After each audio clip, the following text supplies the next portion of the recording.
Thumbnail చూసి మీరు shock అయ్యారా? అంత ఉండదులే అనుకుంటున్నారా? రతన్ టాటా తన కుక్కకి విల్లులో కొంత ఆస్తి రాసినట్టు ఎవరో రాసుంటారని అనుకుంటున్నారా? ఆ స్టోరీ తెలుసుకునే ముందు మీరు మెగా9 టీవీని సబ్స్క్రైబ్ చేసుకోండి, బెల్ ఐకాన్ మీద క్లిక్ చేయండి. చేశారా? ఇక పిల్లి స్టోరీలోకి వస్తే ఆ ఆస్తి అంతా పిల్లిదే. అది తన బ్రాండ్ ద్వారా సంపాదించిన సొమ్మే. అసలు కథ ఏంటంటే, ఈ పిల్లి అమెరికాలో ఉంటుంది. దీని పేరు నాలా. ఇది ఓ అనాథ. చిట్టిఫాన్ అనే మహిళ దీన్ని 5 నెలలప్పుడు జంతు సంరక్షణ కేంద్రం నుంచి దత్తత తీసుకుంది. అప్పటి నుంచి దాని ఫోటోలు వీడియోలు తీస్తూ ఉండేది. అలా అలా సోషల్ మీడియాకి ఎక్కింది.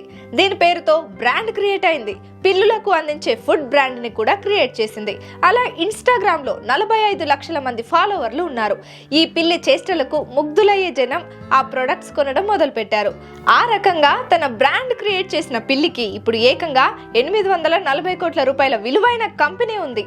నాలా క్యాట్ అని టైప్ చేస్తే ఇన్స్టాలో పేజ్ వస్తుంది. అందులో ఇమేజ్లు కూడా తీసుకోవచ్చు.